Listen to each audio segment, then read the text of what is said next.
group of sustainability science and LCA research group at Luke. I myself have been a researcher for more than 10 years, and I actually started coming to work 2009 for a project for harmonizing carbon footprint calculations in Finland. So after almost 15 years, we are still struggling with the same project ideas and plans. But so why meaningful environmental footprint communication? Just a very recent research stated that about 80% of EU respondents agree that companies often make misleading environmental claims. So something is wrong in the market. So we believe that on the other side, we need this reliable, harmonized, transparent background. And on the other side, we need understandable and relevant communication. Actually, for both, for the calculations and for the communications, product environmental footprints are an excellent tool based on life cycle assessment to find those relevant issues in the production chain. In the future, of course, we hope that the PEF and the PEF CRs will take the floor and it will be commonplace and affordable for all sizes of companies, but we are still quite far away from that. So I would say that in the short run, we could have more harmonized assessments through this kind of PEF-wise initiatives that we now see coming up in different parts of Europe. Which try to be PEF aligned, and that's something that we in our project try to be as well, but having some challenges with PEF, so kind of trying to shift the market towards PEF, but being a compromise now in the current times. Regarding the communication, we see that in the food sector, LCA is the tool that can give relevant issues, and so what is important in the production chain. Of course, there are some issues, some exceptions. Still, biodiversity is not well covered in LCA. And like mentioned, I think it was in the green claims that also nature conservation farming practices are not being able to take enough well into account. Oops. Yes, this one. Thanks. Yeah. But so believing that I'm an LCA researcher as well, so I'm talking about what I do, but I also see that the communication that we currently have, at least on food products, is not really actually relevant. When you look the life cycle of the whole product, we see a lot of communication on packaging materials or the energy used in the production of the food product. When you look at the LCA of the whole product life cycle, that does not make any relevance to the total. So I start with the presentation of the project where we try to develop and harmonize life cycle assessment for food products in Finland. So we try to be as aligned with PEF as possible, driving that methodology. PEF is now having these PEF CRs for dairy, for red meat, for water, but we try to cover the whole food product sector. And I believe the same applies in France with AgriBalus and EcoScore, and I know Wageningen is doing something similar as well. What we especially focus on is the methodology for the LCA. So what are the system boundaries in the food system, how to handle data quality issues, allocation. In Finland, in particularly important land use and land use change emissions, and also trying to specify the assessment of global warming potential according to the national inventory report. I come back to that a bit later as well as one challenge. We are also working on a Baltic Sea eutrophication impact category, which is additional to what is in PEF, because Baltic Sea is so critical for the agriculture in Finland, and the PEF, general PEF methodology for that does not make much sense in the Baltic Sea context. Regarding the communication guideline that we do also in this project, there's much less effort on the communication than on the calculation. But in a weird way, we found communication also a bit easier than the calculations and finding good methods for calculation. But the aim is to make more meaningful communication to consumer and trying to align a little bit the communication that is happening currently in Finland regarding food products, because that communication is very scattered. So trying to bring it a bit closer to each other so that the consumer could get a better idea of the big picture. And we try to do this by bringing together the food sector. We have a lot of stakeholders, which is great, but it's also very time consuming. But the discussions and the learning, mutual learning, we from the industry and the industry hopefully from us as well, has been so far very, very great. And yes, the project is funded by the Ministry of Agriculture and Forestry.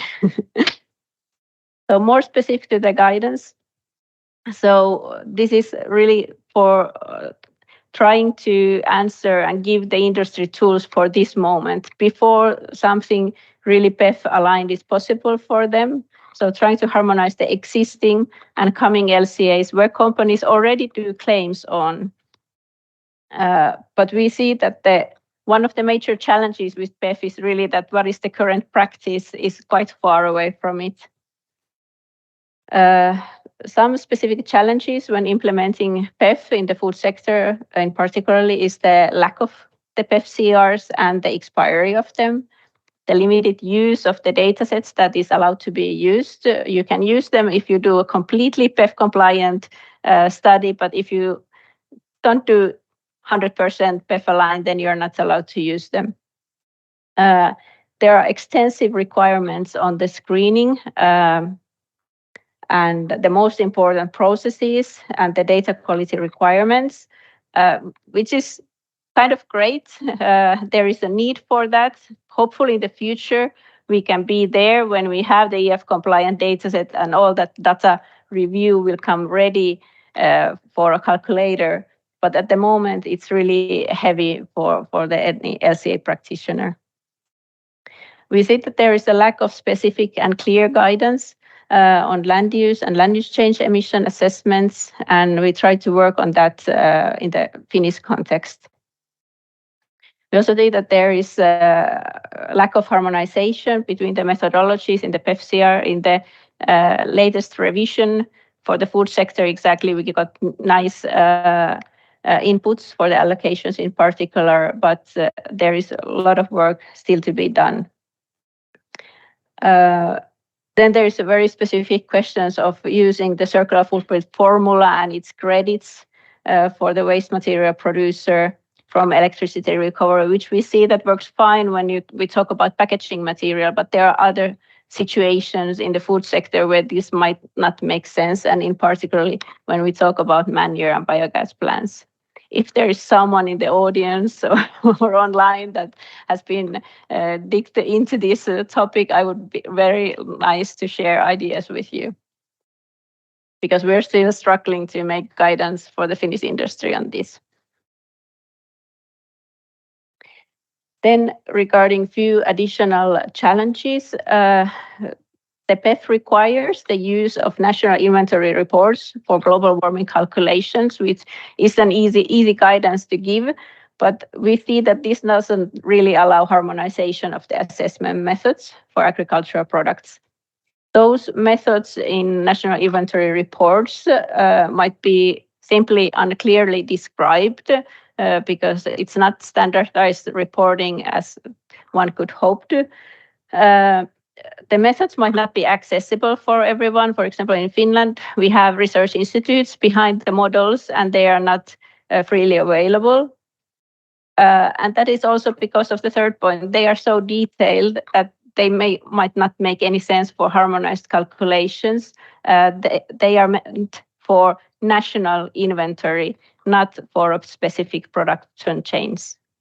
And it might be very difficult for LCA practitioners to use those very detailed models in a harmonized way.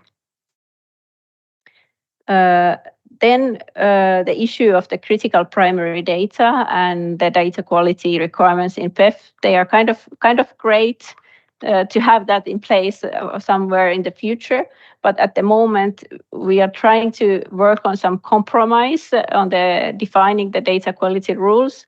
But the challenge is really that the critical data is very different for different food products and for different environmental impact categories. And this is something that pops up especially with water scarcity, with irrigated ingredients. And this also comes up with the organic soils, for example, where we come to the LULUC methodology that PEF gives general guidance on that, but also we needed to, as researchers, ask further guidance from there how we should interpret it, this guidance, and after that trying to produce guidance for the Finnish food industry, how to do that, also the details in a harmonized way. Because if we don't have those emissions, it's not fair comparison between imported and domestic products. And we cannot really reduce emissions for something that is not included in the end. But the challenge comes back to the primary data again, how we find the data from our supply chain, how much organic soils is there, because very small percentages can make the difference, or regarding those irrigated ingredients. Then kind of a bit different kind of challenge is that for a long time we were challenged with this idea that we would like to have a very specific models that would show the improvement made in the production chains, and we could differentiate the products, but then to have a harmonized method for communication. And we realized that these are probably two different models that we need. We need different models for having a harmonized methodology for communication, and we need other more specific model for which are very specific in scientific terms, but maybe novel, not standardized, not benchmarked, and those can be used to show the improvements in the production chains. But we need both. And regarding that, to elaborate it a bit further, we kind of need these parallel assessments. So in the project, we are focusing on the harmonized communication methodology, and there the aim is to be comparable and credible for communication. And of course, the basis is in science, but then we make agreements with the industry. How do we calculate, just like in PEF? And we try to be here as internationally harmonized with PEF, but we have these national additions and specifications to that. On the other hand, we are also having a look at several projects ongoing for other very specific LCA details, where we try to improve the LCA models. But as long as they are completely different, we are working with our Danish colleagues in particularly, but even though we both are developing specific models, they are separate. They come from a bit different angles, for example. They might be good to show those improvement options, but they are not good for communication. So moving on to the communication guideline. So we see that currently the communication is quite often unclear or even misleading or not relevant. And even the Unfair Commercial Practice Directive, that is actually a very old directive, is not really well followed. It says that communication should be clear, precise, and not misleading. And we see that even some companies are picking cherries. So we tried for this communication guideline to combine requirements and guidance from several quite scattered sources. So some of the directives, new updates, directive proposals, but also ISO standards, other scientific evidence. There is not much strong evidence on what consumer communication is the most effective, but there is some. Also looking at the PEF, in particularly in cases with what are the system boundaries that should be included, and reporting and verification. Oh, sorry, I'm on the previous slide again. And our aim is really the same as with PEF. We want to enable fair competition in the market for companies and allowing the really green products to stand out from the greenwashing. So few examples on the communication guidelines. What are the key requirements? We see that the communication of environmental footprints in product packaging or other product related, whether leaflets or product website, should reflect the environmental impacts of that production chain of that product. So not an average product or not a benchmark. This discussion with having 20% or 40% or 80% of primary data. We really should aim at those high primary data values. And I'm also doubt to, in Finland, we have also labels stating that on average, this kind of products have this kind of carbon footprint. Kind of, is that really the product packaging, the place where that kind of information should be? I think companies can communicate on their website or other places, various things. But when it's on a product, I assume that the consumer also expects that information to relate on that product and on the production chain. So we see that the quantitative value should be the main message of communication, and other possible supporting claims are possible, but they shouldn't be the main message. The comparative claims, future targets, or emission offset, they shouldn't be the key of the communication.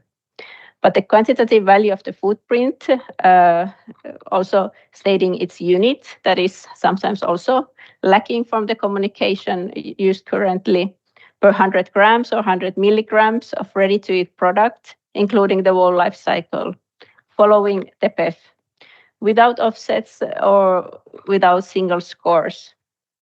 I see that around Europe and also in PEF, there is this tendency to go for I see it as a bit farther away in the future, these single scores. The consumers are still struggling only with carbon footprint. And if we start to introduce single scores where some part of course, consumers might think that, okay, this is an easy choice, I will do this, but maybe others are really confused. What is this about? What is behind it? Is this according to my values? That I'm thinking, what is important of the environmental impacts? And what I see important with the quantitative value is that is where we really allow the comparison of then different products and the differentiation. And naturally also third-party verification and validation. So regarding the footprint claims on food products, we would hope to see a lot of further information. Sometimes you see a label and there's no explanation whatsoever linked to a website where you could find more information. What should be there is at least more reporting and the verification.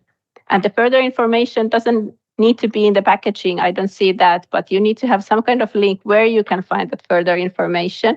And then there you should have the information, what standards are used, what methods are used, what data has been used.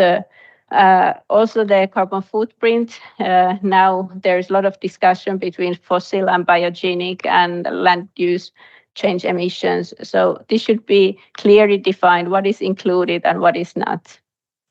Also, would be really nice to see who has conducted the LCA for transparency and the verifier.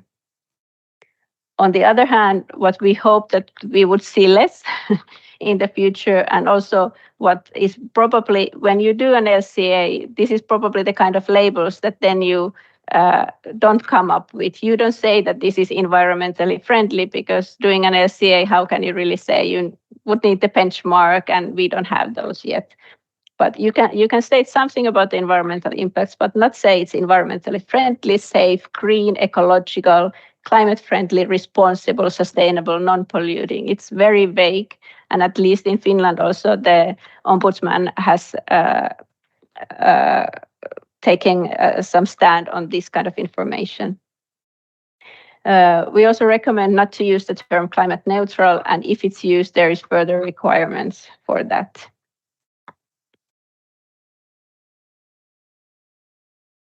Then regarding the graphical requirements, so what we would like to see is neutral, simple, and objective communication. And we would not like to see the nature objectives. We were actually surprised to find that this at the UCP directive application guide that you shouldn't have leaves or trees or animals or green or blue color. Almost all green labels have exactly those. So, but it's true, those are already kind of indirect claims, but it's very hard where you draw the line. Can you have a green packaging then in a product, or it's very difficult. But kind of just that companies would remember that okay, this is something that is not actually recommended by the UCP directive. So this is something that should be probably taking into account, and think about a little bit what kind of communication, what kind of images are used. I said before that we would like to see quantitative information, but on the other hand, we see that there could be combination of that with the color scales, as several scientific studies refer that the consumers really prefer them. But unfortunately, what they don't say is how to define that scale, whether that is for all food products, whether that is for all consumer products, or that is for a very specific group of products. How to define that. And there is no evidence how to communicate then if companies would like to come a bit further from the carbon footprints and communicate other footprints, how you communicate several footprints, or is the only option going from carbon footprint is the next step to go to a single score then. So some recommendations. I see that we need the clear and practical guidance to have harmonized LCA, and I really hope to see like very harmonized in the future. And I think PEF could be a great tool for this. But we also need guidance for harmonized communication. We cannot harmonize it probably completely, but to have more harmonized communication. The brands will decide themselves in the end what kind of communication fits their company or brand image. Environmental claims on food products, I see that they should be based on life cycle assessment and the production chain specific data. Of course, there is the challenge how to collect the primary data, and we would need some modular tools to be data transparent and everybody from the production chain to own data. But if we don't have that primary data, I don't see that we can achieve fair competition in the market. I see that it's very difficult to track the improvements in the production chains for companies to see where they can make the difference, and we are hampering the consumer trust. And before mandatory guidance will be in place, we need very specific, harmonized product category rules. And I think that we also need to harmonize it so far that even if the level of detail is suffering, but to have it more harmonized for fair competition. And then the more specific models can be for tracking the improvements. So we need to improve the consumer trust. And I think the situation is urgent, because if 80% of consumers think that companies often give misleading information, the consumer trust is really low, actually. So companies should focus more on what is the meaningful communication, not only what is the communication they can give, but what they should give to the consumers. And of course, in line with new legislation and with best practices to avoid accusation of the greenwashing. Thank you. And if there's any questions, I'm very pleased to discuss further. Time for questions. Anyone? Just before lunch here, we have 5 minutes. Everything is great. Yes. Thank you for a good presentation. As you told that it's hard to go to the point that you would have some kind of scores and you could compare it between different product categories. From the consumer's perspective, I was just thinking that if you're buying food in the supermarket and then you see in some meat package some carbon footprint, and then you see in milk carton another footprint. How does the consumer then compare these? Because they are actually not comparable, but you know, of course, she or he can compare them within the different milk products or within the different meat products, but still, wouldn't it create rather big confusion for the consumer? How to tackle this? Because it will take eternity to get into the single score to compare also different product categories. Yes. That's a very good question, and the consumer is really confused, I think, at the moment. And you shouldn't compare nutritionally either beef with salad. But I think also with I don't know if we have been so successful with the nutritional information either, but that is also something that I think at least some consumers can relate. Okay, this is a source of carbohydrates. What is interesting to me is it how much sugars is added to this, how much fibers is added. I think carbon footprint can be kind of additional information to that, or the environmental information. So, okay, I'm thinking about this kind of categories, which to choose from. So what I can choose from inside that category, but also the substitutes for different consumers might be different. Someone would substitute pork with chicken, another one with the plant protein source. So kind of the idea of the product categories and those to be perfect is very difficult because they are not the same for all consumers. But I think also to get to the big picture, when we would start to see these values in food products, consumers might start to think that, okay, milk is that, and meat is that, and vegetables are that, and can try to make the big picture. But it takes time, of course. Thanks. Another question? Yeah, behind. I'm Karen from Agreen. So I have a question in terms of the LCA results. Previously in the EU taxonomy, the POR measure of 100-gram food protein by square meters land were used as an indicator for biodiversity. What is your take on that? And also, would you say that even though food and agriculture was left out of the EU taxonomy this time, what type of what type of changes should there become in that in order for getting food and agriculture back into the EU taxonomy and these measures? Now we are completely out of my field. I have to say I'm not a biodiversity expert, unfortunately. But what do you think about then 100 grams of protein per, like using that together with the land use measures? So these nutritional factors being also an indicator of biodiversity and so on, taking them into those measures. Nutritional indexes and combination with environmental impacts, that there has been a lot of work. It sounds to me not reasonable to only compare proteins, because we need also other nutritional ingredients. Okay, thanks. Do you see that the food category is actually even harder to calculate the environmental footprint and to communicate, or what do you think compared to other product areas? I think all fields have their problems, I believe. But of course, in what I think in food sector, what is difficult that you cannot put the field in a factory and measure everything and know how the biological processes work. So there is a lot of things to be done to understand really how the soil is working and what kind of emissions, and can we stop carbon, or is it impossible? So still work to do. Thank you very much. Thank you.